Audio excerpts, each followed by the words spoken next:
The video you're about to watch is somewhat of an experiment, so before you comment anything stupid, watch the whole video.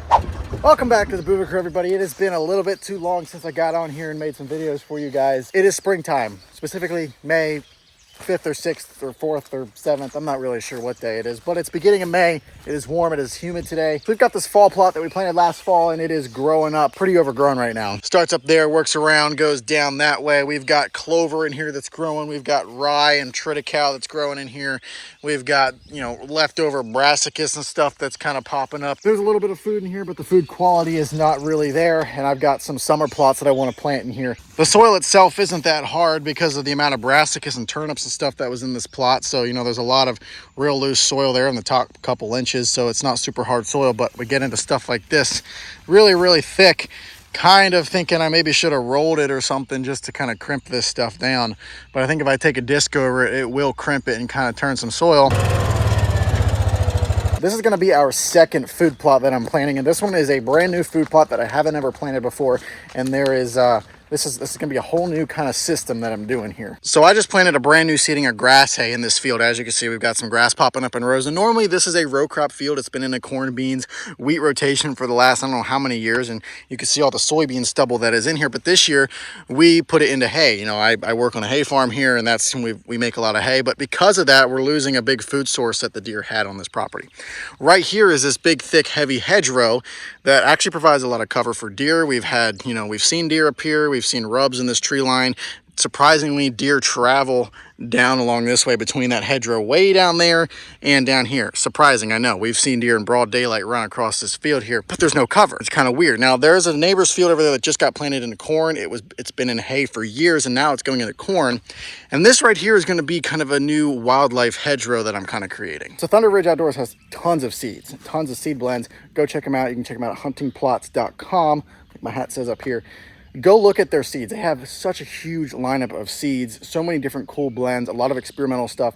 There's some really cool stuff. And one of their blends is the Summer Draw, which we're planting down in there in the meadow. And then up here, we're planting one called a Redneck mix. And it is literally the most redneck thing you've ever seen, because there is a huge list of like 15 or 20 different types of seeds that are all compiled in this mix. It is just a conglomerate of seeds, and this is kind of my test trial area. The reason I'm planting this hedgerow of stuff is because, as you can see, there's a lot of sticks and just trash here, because these trees are pretty trashy trees. They like to drop a lot of sticks, and in the summertime this gets really shaded in here. So I left a buffer here where I didn't plant hay. As you can see, I left this buffer, and we're going to plant a strip of the Redneck mix all the way along here. And this is going to be a big, thick, heavy mix. It's going to be way up here. There's corn, and there's sunflowers, and there's peas, and I think there's rye and clover and brassicas. There, I can't even tell you the whole thing. There's so much stuff in it, I'll have to look at the bag then. But we're going to put that up in here and provide food and cover for deer and tons of other wildlife. We've already got this somewhat of a hedgerow built here. It's kind of some protection for deer. And if we put a big, thick strip of stuff in here, it'll provide food and cover for those deer and animals as well. We might even be able to hunt up here and maybe bag some animals traveling across this area. Like I said, this is a new plot. It's kind of an experiment. I want to see how this Redneck mix does, and I want to see if it's something worthwhile planting in the future. I'm excited for it, and I think it's going to be a really good spot to put it.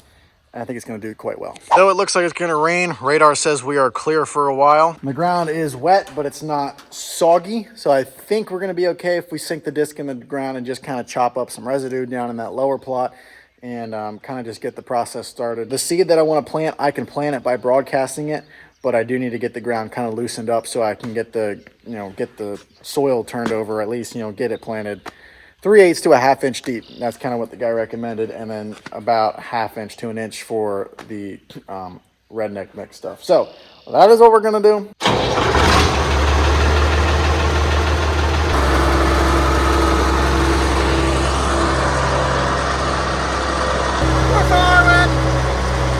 Look at that clover. That is from the 5-star Rage I planted last fall. And that came in thick. Awesome. What we're going to do is we're going to leave the disc set kind of at a mid-depth. I don't want to go too deep because I'm afraid I might clog it up with all this residue. So we're just going to kind of leave it where it's at, just to kind of chop and crimp the top. And this will have to be a multi-day process until we get a good seed bed.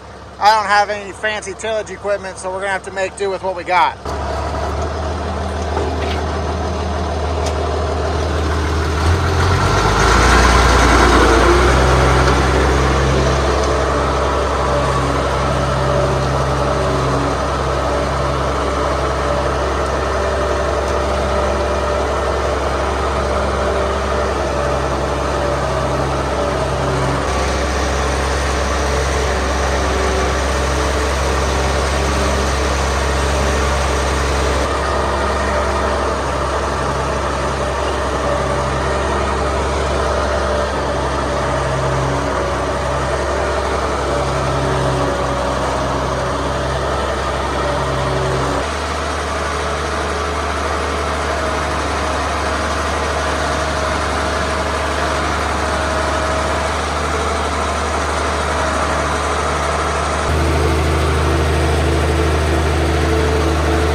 So this is the finished product, at least for today. I'm not going to do anything more than this. If you remember at the beginning of the video, this stuff was tall, thick, you know, over there is some real tall stuff.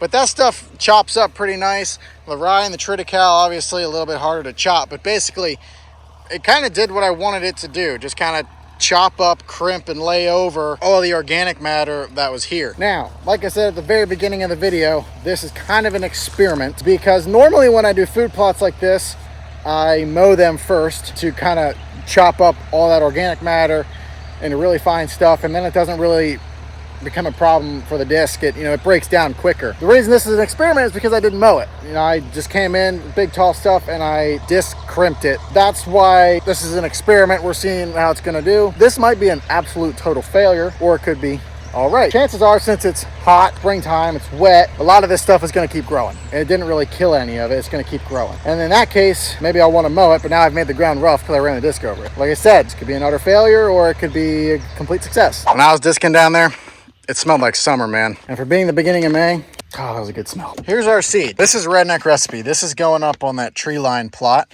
Let's take a look at the list here. Oats, vetch, conventional seed corn, sorghum, soybeans, sun hemp, spring oats, spring peas, crimson clover, triticale, iron and clay, cowpeas, buckwheat, forage turnip, sunflowers, more clover, radish, more turnips. That's what's in this. You can kind of see the picture there. It is literally a Redneck Recipe. Then this is the summer draw. This is what's getting planted down in the bottom. This has got forage soybeans, sun hemp, sunflowers, cowpeas, buckwheat, and some sorghum. It's almost like a Redneck Recipe, but it's not as many, and it's more designed for the summer and to be a good blend to draw in wildlife in the summer, pollinators, deer, any sort of wildlife. So these are cool blends that we're going to plant this year, and then we will put a fall plot, either 5-star Rage or one of the 5-star blends, into the summer draw for the hunting season and in the winter. Then we have some switchgrass. This is a strictly switchgrass blend here.